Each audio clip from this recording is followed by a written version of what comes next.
Welcome back my dear students. आज का जो हमारा टॉपिक है ओम्स लॉ है। क्या है? ओम्स लॉ यानी कि रेजिस्टेंस से रिलेटेड बातें होने वाली हैं। ओम का जो पूरा नाम था वो था जॉर्ज साइमन ओम। क्या नाम था इनका? जॉर्ज साइमन ओम। अब बात आती है ओम्स लॉ है क्या, डेफिनेशन की बात अगर आती है तो सुनिए और समझिए। ओम ने ये डिस्कस किया, क्या ओम ने डिस्कस किया कि अगर किसी कंडक्टर की फिजिकल स्टेट्स ना चेंज की जाए। फिजिकल स्टेट समझते हो क्या? लेंथ, ब्रेथ, टेम्परेचर, प्रेशर, ये सब होते फिजिकल स्टेट्स। इनमें कोई वेरिएशन ना किया जाए तो मैग्नीट्यूड ऑफ करंट, ध्यान रखिएगा, पोटेंशियल के डायरेक्टली प्रोपोर्शनल होती है। यानी जो करंट है वो पोटेंशियल के प्रोपोर्शनल। जितना ज्यादा पोटेंशियल डिफरेंस उतना ज्यादा फ्लो ऑफ करंट। भाई वाटर से आप रिलेट कर सकते हो।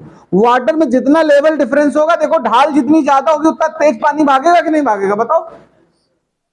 वही इसके साथ है, पोटेंशियल जितना ज्यादा होगा डिफरेंस उतनी जल्दी जल्दी चार्ज फ्लो करेंगे, उतना अमाउंट हो जाएगा करंट का। ये बात इन्होंने एक झरने के पास बैठ करके लिखी थी। कहां पर? हाँ, तो उन्होंने कहा कि potential difference depends on current या current depend on potential directly proportional. अच्छा बताओ, प्रोपोर्शनल हटाते हो कभी तुमने सुना है कांस्टेंट डाला जाता है? ये सुना होगा आप लोगों ने। अगर वोल्टेज हटा दो, प्रोपोर्शनल साइन हटाओ तो एक कांस्टेंट आता है। यहां पर इन्होंने कांस्टेंट डाल दिया, क्या? आर। आर का यानी जो फॉर्मूला बना वो किसका किसका रेशियो बना? वी और आई का। ये जो आर है ये कांस्टेंट है, डायरेक्टली प्रोपोर्शनल कांस्टेंट है। ये वी और आई के रेशियो पर डिपेंड करता है। इसी रेजिस्टेंस को, मतलब इस आर को क्या बोलते हैं? R is called electrical resistance. अब आगे फिर से सुनिए वापस पूरी बात। तो पहले डेफिनेशन लिखेंगे, बाद में सब कहानी नोट करनी है। ओम्स लॉ की डेफिनेशन शुरू करता हूं, लिखिए जरा। According to Ohm's law,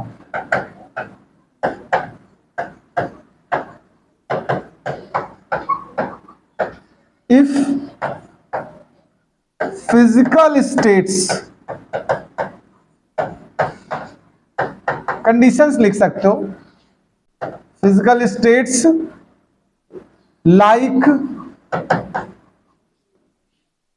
temperature, pressure, length, etcetera of any conductor not changes. According to Ohm's law, if physical states like temperature, pressure, length, etc. of any conductor not changes, then potential difference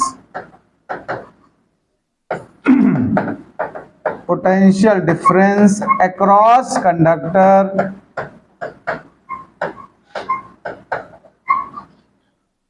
is directly proportional to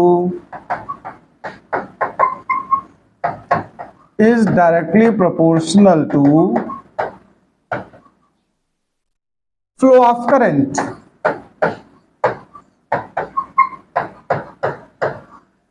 That is, अब आप उस तरफ आ जाइए, वहां से note करेंगे। कहां से? वी प्रोपोर्शनल आई से। यहां तक नोट कर लीजिए, फिर आगे डिस्कस करता हूं मैं। तो इसके बाद एक और बात सुन लीजिए ओम्स लॉ से रिलेटेड। अगर हम वी और आई के वर्सेस ग्राफ बनाएं कभी, तो हमें पता क्या मिलेगा? एक स्ट्रेट लाइन मिलती है कंडक्टर्स के लिए। तो हम कहेंगे if we plot a graph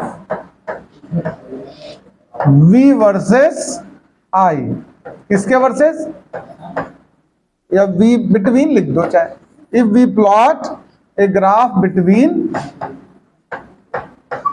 V and I, V मतलब पोटेंशियल डिफरेंस, I मतलब current, we get a straight line, हमें कैसी लाइन मिलेगी, we get a straight line. कैसा, देखो अभी बनाता हूं मैं, एक ग्राफ बना दीजिए, अगर इस ग्राफ को आप देखकर भी कभी स्ट्रेट लाइन ग्राफ मिलेगा कभी तुम्हें, ध्यान देना, तो इसका मतलब होता है ये किसको शो कर रहा है, ओम्स लॉ को।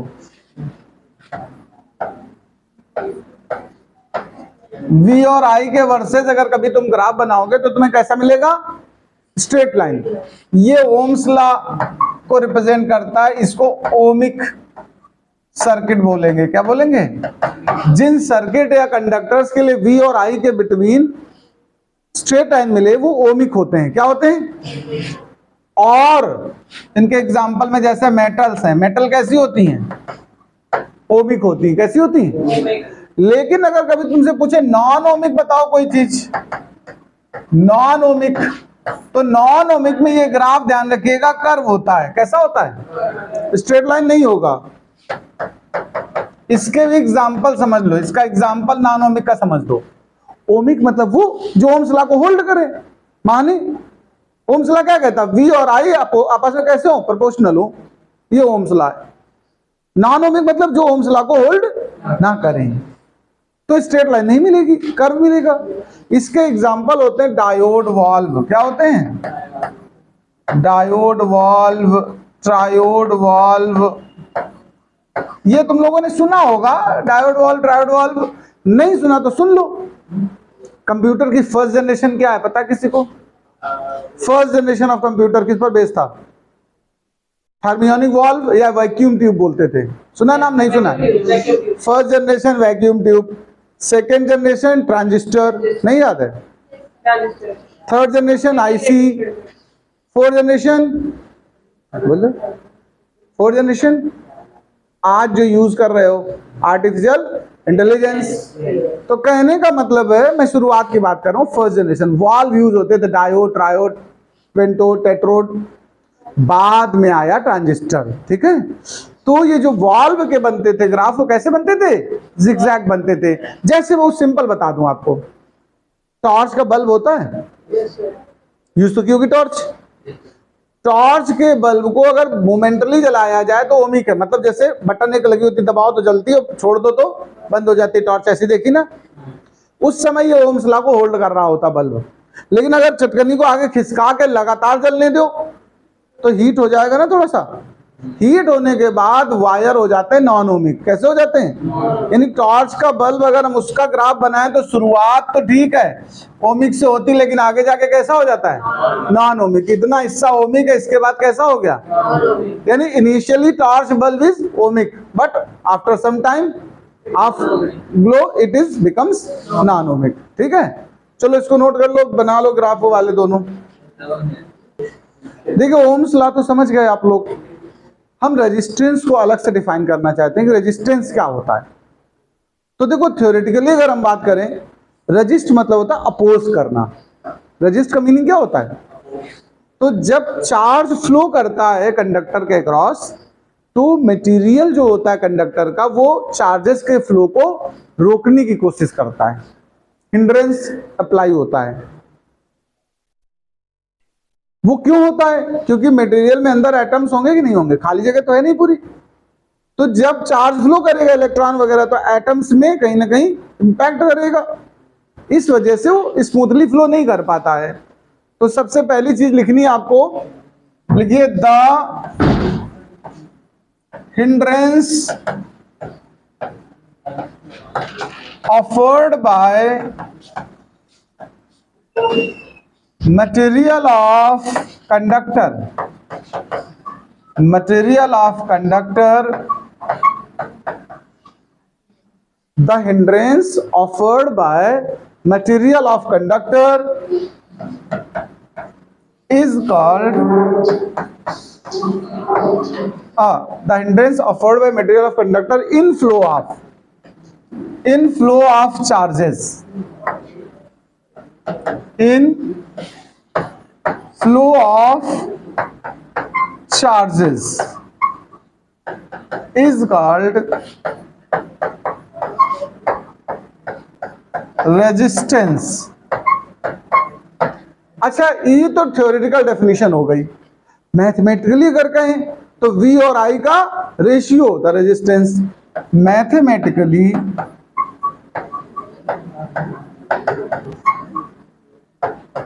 It is the ratio of it is the ratio of potential difference across conductor and flow of current। फॉर्मूले के हिसाब से अगर मैं बात करूं, फॉर्मूला बना दूं तो इसको डिनोट कैसे करते हो? R से। तो ये रेशियो किसका है? V बाई आई का। अगर कभी भूल जाना तो याद कर लेना वीर। क्या याद कर लेना? देखो वीर है कि नहीं? V is equal to I R, यही ओम्स लॉ है। तो वीर, ठीक है, योद्धा। तो R is equal to V upon I या V is equal to I R. वीर ही ओम्स लॉ है। ओम्स लॉ अगर कोई पूछे तो क्या कहोगे आप? वीर। अच्छा, इसके बाद इसकी यूनिट की बात करते हैं हम। किसकी बात करते हैं? ओम्स लॉ की। अगर मतलब ओम की उसकी यूनिट अगर रेजिस्टेंस की बात करूं मैं, तो यूनिट होती है, ध्यान रखना, ओम। क्या होती है?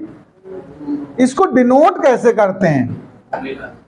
Denoted by a symbol. ये सिंबल है, इसको पढ़ते ओमेगा है। ये ग्रीक लैंग्वेज का वर्ड है ओमेगा, इससे डिनोट करेंगे। ये एसआई यूनिट हो गई इसकी भाई। क्लियर है बात?